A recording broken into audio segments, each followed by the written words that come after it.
결혼 전에 두 눈 뜨고 결혼 후에 한눈 뜨라.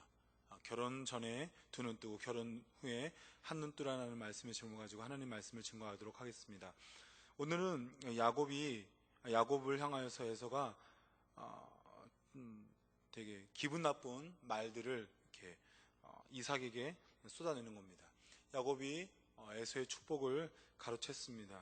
그리고 그때 이삭은 충격을 얻었고 에서는 분노를 했습니다. 그리고 그 분노하는 말 중에 한 부분입니다. 오늘 그러나 그의 말 속에 잘못된 태도가 하나 있는데요. 그거 보니까 이렇게 말하죠.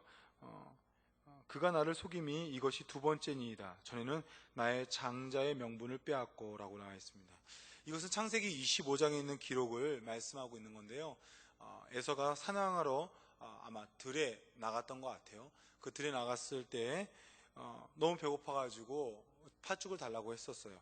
그때 야곱이 형 그러면 장자권을 나한테 팔래? 라고 했었을 때 에서가 그래라고 했습니다. 에서가 결정한 겁니다. 그런데 지금 에서는 모든 것이 야곱의 문제라고 말하고 있습니다. 오늘 이 본문을 선택이라는 관점을 통하여서 살펴보기로 하겠습니다. 인생은 어떤 것이냐라고 말했을 때 무수한 선택의 집합체라고 표현한 자가 있습니다. 그만큼 선택은 중요합니다. 오늘 말씀을 통하여서 성경적인 선택, 그리고 선택을 할 때 지혜로운 태도가 무엇인지 한번 살펴보도록 하겠습니다. 첫 번째, 선택 이전에 보고 또 보라는 겁니다. 선택 이전에 보고 또 보고 또 보고 또 보라는 거예요.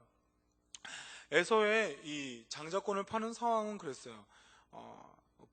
25장 30절 말씀 보니까 내가 너무 피곤하다는 거예요. 내가 너무 피곤할 때 아마 그가 사냥한 것 같은데 너무 피곤해서 장자권을 팔 것을 요청했을 때 그가 팝니다. 장자권을 너무 쉽게 그냥 배고파가지고 너무 피곤해서 그냥 팔아버리는 거예요. 신중함이 전혀 없습니다. 그러니까 어떠한 것을 선택했을 때 에서는 장자권이 뭐고 무슨 일하든 간에 그의 모습에서 안타까운 점이 뭐냐면 선택을 너무 쉽게 한다는 거예요. 그러니까 선택을 너무 쉽게 하다 보니까 심지어 이런 장자권도 너무 쉽게 선택해 버립니다.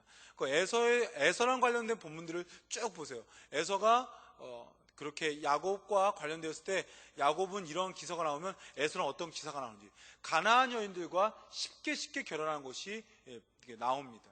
쉽게 말하면 에서는 모든 게 쉬웠어요. 누구에게는 굉장히 중요하다고 여길 수 있는 부분이 반대로 에서에게는 너무 쉽게끔 해왔습니다. 선택 이전에 보고 또 보지 않았다는 거죠.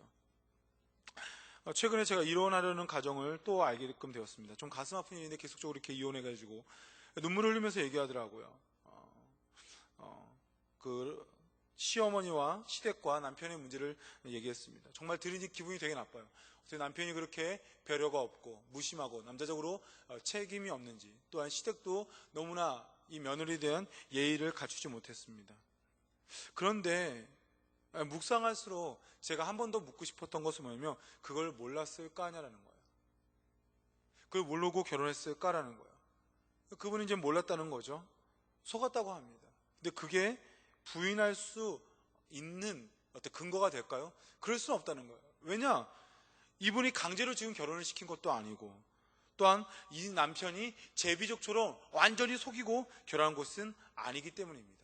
다시 말한다면 이 결혼을 선택했을 때 이 선택은 본인의 결정이었다는 거예요. 그것조차도, 그러니까 그런 시대, 그런 남편인 것을 알고 또 알아봐야 되는 것이 본인의 결정이었다는 거예요. 평생 눈물 흘릴 일이 없을 수는 없지만요, 우리는 살아가면서 눈물을 흘리지 않도록 조심해야 됩니다. 그래서 항상 선택 앞에서 우리가 태도를 가져야 돼요. 보고 또 보고 보고 또 보고 보고 또 보고. 최근에 결혼 6개월 만에 남편이 죽었어요. 근데 그 남편이 죽었을 때 이 며느리 집안이 아내 쪽 집안이 너무 충격이었었어요. 근데 알고 보니까 이 남편도, 그리고 가족들도 이 남편이 불치병에 걸린 걸 알고 있었어요. 그걸 속이고 결혼한 거였어요. 왜? 이 아들이 너무 결혼하고 싶으니까. 그래서 아들이 너무 결혼하고 싶어서 한 여자를 사랑하고 꼬셔서 사랑하고 또한 그 여자랑 6개월 동안 함께 살다가 죽게 된 거예요. 갑작스럽게. 너무 큰 충격이었어요. 세상에 이럴 수도 있다고 싶지만 여러분, 이게 세상이에요. 여러분 잊지 마세요. 세상은 무단히 우리를 속이려고 해요. 아니, 세상뿐만 아니라 그리스도인들도 그리스도인을 얼마나 많이 속이는지 몰라요. 그래서 뭐래요? 성경에서 뱀처럼 지혜로우라고 그래요. 뱀처럼 지혜로우는 방법이 뭐예요? 어떠한 중요한 선택들, 아니면 작은 선택도 좋아요. 항상 선택을 할 때는 보고 또 보고 보고 또 보라는 거예요. 제가 청년일부를 맡고 있습니다. 청년일부의 거의 80% 이상은 대학생들이에요. 근데 대학생들 보면 거의 다가 제가 보니까 대부분 학교를 자랑스럽게 생각하는 사람들은 별로 없는 것 같아요. 학교에 뒷담화요. 맨날. 그렇죠? 들으니까 다 맞는 말이에요. 총장이, 이사장이 돈 띄어먹고 그 돈 갖다가 어떻게 해요? 교수들한테 돈 먹어서 교수 이렇게 임명하고 좋은 교수들은 또 내쫓고 정말 하나같이 들으면 기분 나쁜 일이에요. 그러나 한편으로 다시 한번 생각할 것이 뭐냐면 그 학교를 누가 선택했죠? 내가. 다른 사람이 가라고 떠민 거 아니에요. 여러분 얼마나 가고 싶어가지고 지금도 고3 재수생들 그리고 3수생들 여러 복수 지원 하잖아요. 그렇게 지원할 때 그 마음 가운데 뭐예요? 내가 한 거 아니에요? 내가 한 거? 누가 억지로 가지 말라고 했는데 간 거예요? 그거 아니잖아요. 다시 한번 생각하십시오. 선택은 내가 한 거예요. 그렇게 그 학교가 마음에 안 들었으면 그 학교를 알아보고 갔어야죠. 알아보지도 않고 그렇게 간다고 한다면 그거 잘못된 거죠. 여러분 보고 또 봐야 됩니다. 그래서 회사에서 데모 잘하시는 분들 그거 잘못된 거예요. 왜냐? 본인의 선택은 관가하고 있는 거예요. 그 회사에서 그렇게 대우할 거를 알고 들어갔어야죠. 그 정 몰랐으면 그 일하고 있는 그 직원들한테 물어봤어야 되죠. 그러나서 들어와서 자기가 정당한 대우를 받지 못한다고 해서 데모를 하면 됩니까?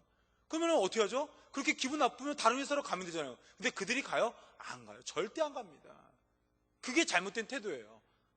자기가 선택한 그 선택의 결정은 알아서 다 관가해버리고 이 선택에 좋은 결과만 있기를 바라고 있어요. 그러지 않아요. 잘못된 것입니다. 선택은 내가 한 것이고요. 그리고 내가 선택한 그것에 우리는 책임을 져야 됩니다. 그래서 그런 책임을 덜 지고 그 책임 때문에 내가 너무나 스트레스를 받지 않기 위한 좋은 방법이 뭐죠? 보고 또 보라는 거예요. 에서가 만약에 그렇게 장자권을 오늘 본문에처럼 중요시 여겼다면 에서는 그렇게 팥죽으로 자기가 실수해서 그 판 장자권을 어떠한 모형으로 야 내가 사자 10마리 잡아다 줄게 사냥이 특기니까 그런 식으로 해서 아니 곰 쓸개를 내가 5개 줄게 하면서 어떻게 해서든 그 장자권을 뺏어왔어야 됩니다. 그러나 단 한 번도 그는 장자권을 뺏어오지 않았어요. 그건 뭐예요? 그는 지금까지 또 장자권을 소중히 여겼던 사람이 아니라는 거예요. 근데 오늘 어떻게 해요? 야곱에게 당한 것이 너무 분하니까 오늘 또 이것을 빌어서 또 과거까지 합쳐서 얘기해버리는 거예요. 에서의 잘못된 점이에요. 모든 자신의 선택들을 다 야곱의 탓으로 돌리는 거죠. 그것을 한 것은 뭐예요? 본인이었는데. 여러분 기억하시기 바랍니다. 선택은 내가 하는 겁니다. 그리고 내가 선택한 것이 이제 내 삶이 돼요. 그렇기 때문에 내 선택을 어떻게 해요? 항상 특별히 결혼하기 전에 연애하기 전에 두 눈 부릅뜨고 보세요. 건강진단도 다 받아내시고 이 집안이 어떤 성격인지 이 친구가 어떤 친구들을 주변에 있는지 진짜 폭력적인지 말이 험한지 안 험한지 다 알아보라고요. 그리고 다 조사한 다음에 그 다음에 결혼하라는 거예요.